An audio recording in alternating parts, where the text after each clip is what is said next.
ಉತ್ತರ ಕರ್ನಾಟಕ ಹೋದರೆ ಜಂಗಿನವ್ರು ಕುಂತ ಇತ್ತು. ಒಬ್ಬ ಕಾಲಿಗೆ ಜಂಗಿ ಕೊಟ್ಕೊಳ್ಳೋದು, ಅವನು ಮನೆಗೆ ಬರೋದು. ಬೆಳಿಗ್ಗೆ 6 ಗಂಟೆ ಹೊತ್ತಿಗೆ ಬರ್ತಾ ಇದ್ದ. ಅಲ್ಲಿ ಬಂದು ಜಂಗಿ ಶಬ್ದ ಮಾಡೋನು, ಅವು ಒಳಗೆ ಹೋಗೋವನು ನೋಡ್ತಾ ಇದ್ದ. ಏನು ಇವರು ಬಾಗಿಲು ಸಾರಿಸಿದಾರೋ ಇಲ್ವೋ, ಇವರು ಸ್ನಾನ ಮಾಡಿದಾರೋ ಇಲ್ವೋ, ಇವರು ಬೇಗ ಎದ್ದಿರೋ ಇಲ್ವೋ, ಇವ್ರ ಮನೆಯಲ್ಲಿ ಸ್ವಚ್ಛತೆ ಇದೆ ಇಲ್ವೋ ನೋಡುವಂಥ. ಅವನಿಗೇನು ಅಲ್ಲಿ ಹಿಟ್ಟಿಡ್ತಾ ಇದ್ರು, ಜೋಳದ ಹಿಟ್ಟು. ಒಂದೇ ಇಡಿ ಹಿಟ್ಟು ತಗೊಳ್ಳೋದು, ಜಾಸ್ತಿ ತಗೊಳಂಗಿಲ್ಲ. ಕಾಯಿಕ ದಾಸೋಹ ಅಂತ ಒಂದಿಡಿ ಜೋಳದ ಹಿಟ್ಟು ತಗೊಳ್ಳೋದು, ಜೋಳಿಗೆ ಹಾಕಿರೋದು. ಈಗ ಎಲ್ಲರ ಮನೆಗೂ ಹೋಗ್ತಾ ಇದ್ದ ಅವನು. ಎಲ್ಲರ ಮನೆಗೂ, ಯಾರ ಮನೆಗೆ ಎದ್ದಿಲ್ಲ ಹೇಳೋನು, ಎದಲ್ರಿ, ಸ್ನಾನ ಮಾಡ್ರಿ, ಬಾಗಿಲು ಸಾರಿಸ್ರಿ, ಅಡುಗೆ ಮನೆ ಸ್ವಚ್ಛ ಇಲ್ಲರಿ, ಪಾತ್ರೆ ಬೆಳೆದ್ರಿ, ಮಕ್ಕಳಿಗೆ ಸ್ನಾನ ಮಾಡಿಸ್ರಿ ಹೇಳ್ತಾ ಇದ್ದ.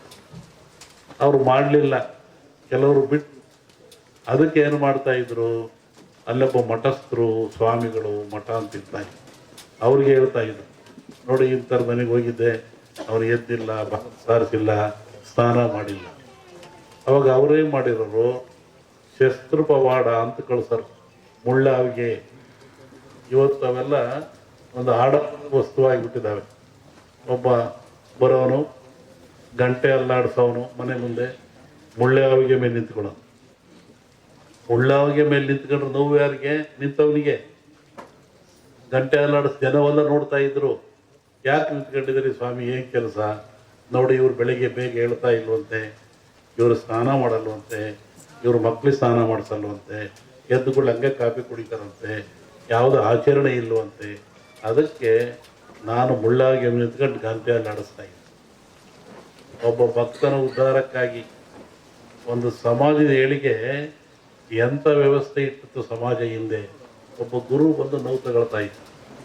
ಅವಾಗ ಅವನು ಬಂದು, ಇಲ್ಲ ಸ್ವಾಮಿ, ಇನ್ಮೇಲೆ ಹಂಗೆ ಮಾಡಲ್ಲ ನಾನು ಅಂತೇಳಿ ಅವ್ರಿಗೆ ನಮಸ್ಕಾರ ಮಾಡಿ 4 ಕಾಣಿ ಕೊಡ್ತಾ ಇದ್ದ.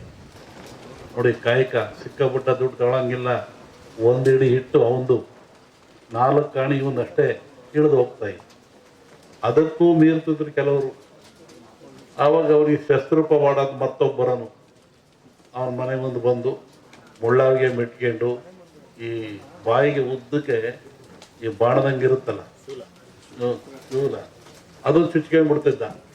ರಕ್ತ ಬೀಳ್ತಾ ಇತ್ತು. ಮತ್ತೆ ಗಂಟೆ ಅಲ್ಲಾಡಿಸೋನು. ಎಲ್ಲ ಜನ ಸೇರೋರು, ಯಾಕೆ ಇವನು 500ಗೂ ಬೆಲೆ ಕೊಡಲ್ವಂತೆ, ಆ ಪೂಜೆನೂ ಮಾಡಿಲ್ವಂತೆ, ನೋಡಪ್ಪ ಇವನು ಅಂತ. ಹಂಗೆ ನೀನು ಯಾಕೆ ನಾವು ತಗೊಳ್ತೀಯ? ಅವರ ಉದ್ಧಾರಕ್ಕಾಗಿ. ಇವು ಮಠಗಳು, ಮಾನ್ಯಗಳು, ಹಿರಿಯರು ಒಂದು ಸಮಾಜವನ್ನು ಸಿದ್ಧುವಂಥ ಸಂಕೀರ್ಣ ಆದರ್ಶ ತತ್ವಗಳು.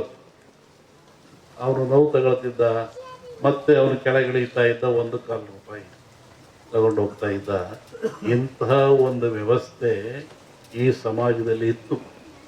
ಇವತ್ತು ಅದು ಯಾವುದೂ ಇಲ್ಲ.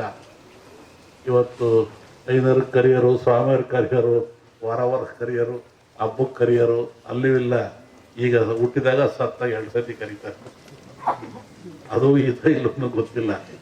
ಆದರೆ ಇವತ್ತು ನಮ್ಮ ಜಗದೀಶು ನೋಡ್ರಿ, ಎಂಥ ಒಂದು ಸಂಪ್ರದಾಯ ಇವ್ರ ಮನೇಲಿ 400 ವರ್ಷಗಳಿಂದ ಒಂದು ದೇವಿಯ ಆರಾಧನೆ ಮಾಡ್ತಾ ಎಲ್ಲ ಭಕ್ತಗಳಿಗೆ ನಾಡಿಗೆ ಸಮೃದ್ಧಿ ಆಗ್ತದೆ, ನಾಡಿಗೆ ಮಳೆ ಬೆಳೆ ಬರ್ತದೆ, ನಾಡಿಗೆ ಆರೋಗ್ಯ ಬರ್ತದೆ, ಒಂದು ಶಕ್ತಿ ಬರ್ತದೆ. ಆರಾಧನೆ ಮಾಡ್ಕೊಂಡ್ಬಂದು ಇವತ್ತು 25ನೇ ವರ್ಷ ಮದುವಾಗಿ ಒಂದು ಬಾಗಿಣ ಕೊಡ್ತಾ ಇದ್ದೀವಿ ಎಲ್ಲರನ್ನು.